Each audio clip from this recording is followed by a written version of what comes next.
അലൈക്കും വറഹ്മത്തുള്ളാഹി വബറകാതുഹു. പ്രിയപ്പെട്ടവരെ, ഞാൻ നിങ്ങൾക്കൊരു ന്യൂസുമായിട്ടാണ് വന്നിട്ടുള്ളത്. എല്ലാവരും പൊതുപരീക്ഷയുടെ തിരക്കിലായിരിക്കും. റിവിഷനും അതുപോലെ തന്നെ മോഡൽ ചോദ്യ പേപ്പറുകളും മറ്റും അതിൽ സെർച്ച് ചെയ്തുകൊണ്ടും അതിൻ്റെ ഉത്തരങ്ങൾ കണ്ടെത്തിക്കൊണ്ടും എല്ലാവരും പഠിക്കുകയായിരിക്കും. അപ്പോൾ അതിൻ്റെ ഇടയിൽ പൊതുപരീക്ഷ എഴുതുന്ന വിദ്യാർത്ഥികൾക്ക് ഇപ്രാവശ്യത്തെ പൊതുപരീക്ഷയുടെ സിലബസിൽ ചെറിയൊരു മാറ്റം വന്നിട്ടുണ്ട്. സാധാരണ പൊതുപരീക്ഷകളിൽ അക്ഷരത്തെറ്റും മറ്റു കാര്യങ്ങളൊക്കെ വരുന്നതിനെ പറ്റിയുള്ള സിലബസ് ആയിരുന്നു. അതുപോലെ തന്നെ മറ്റു കാര്യങ്ങളും പൊതുപരീക്ഷയുമായി ബന്ധപ്പെട്ട മറ്റു കാര്യങ്ങളും അറിയിച്ചുകൊണ്ട് സാധാരണ എല്ലാ പൊതുപരീക്ഷയിലും വരുന്ന സർക്കുലർ തന്നെയായിരുന്നു വന്നിരുന്നത്. പക്ഷേ ഇപ്രാവശ്യത്തെ സർക്കുലറിൽ ചെറിയൊരു മാറ്റമുണ്ട്. ആ മാറ്റം ചില കുട്ടികളെ അത് ബാധിക്കാം. അത് ആരൊക്കെയാണെന്ന് ഞാൻ പറഞ്ഞു തരാം.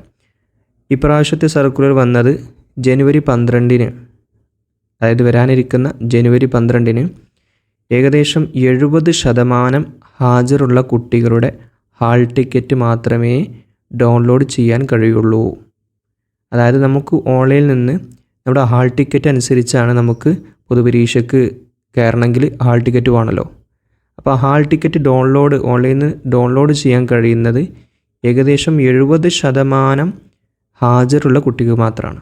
അപ്പോൾ 60% അതല്ലെങ്കിൽ അതിൻ്റെ 70-ന് താഴെയാണെങ്കിലും ഒക്കെ അവിടെ പ്രശ്നം തന്നെയാണ്. അവർക്ക് എന്ത് ചെയ്യില്ല, ഓൺലൈനിൽ നിന്ന് ഡൗൺലോഡ് ചെയ്യാൻ കഴിയില്ല.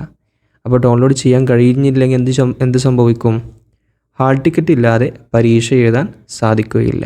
അപ്പോൾ അവർക്ക് പരീക്ഷ തന്നെ നഷ്ടപ്പെടാം.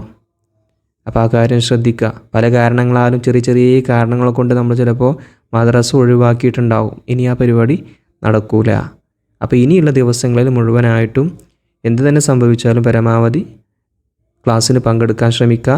70% ഹാജറില്ലാത്ത വിദ്യാർത്ഥികൾ പരീക്ഷ എഴുതാൻ സാധിക്കൂല.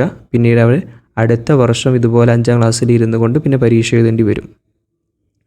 ആ കാര്യം ശ്രദ്ധിക്കുക. ആയതിനാൽ ഇനിയുള്ള ദിവസങ്ങളിലൊക്കെ ലീവാകാതെ ശ്രദ്ധിക്കുക. ഈ കാര്യം പ്രത്യേകം ശ്രദ്ധിക്കുക. പരീക്ഷ എഴുതുന്ന വിദ്യാർത്ഥികളാണ്. അപ്പോൾ അവർക്ക് അവരുടെ പരീക്ഷ മുടങ്ങാൻ പാടില്ല. നമ്മൾ പണ്ടൊക്കെ ഈ ഹാജറിൻ്റെ കാര്യം വല്ലാതൊന്നും ശ്രദ്ധയിൽ പെട്ടിട്ടില്ല. പക്ഷേ എങ്കിലും ഇപ്രാവശ്യം നല്ലവണ്ണം ശ്രദ്ധിക്കുന്നുണ്ട്. പൊതുപരീക്ഷ വിദ്യാർത്ഥികൾ ഓവറായിട്ട് ലീവ് എടുക്കുക, മടി കാണിക്കുക, അങ്ങനെയുള്ളവരിലൊക്കെ ഈ വീഡിയോ ഒന്ന് എത്തിച്ചു കൊടുക്കുക കേട്ടോ. ഇതറിയാത്ത കുറേ പൊതുപരീക്ഷ വിദ്യാർത്ഥികളുണ്ടാകും.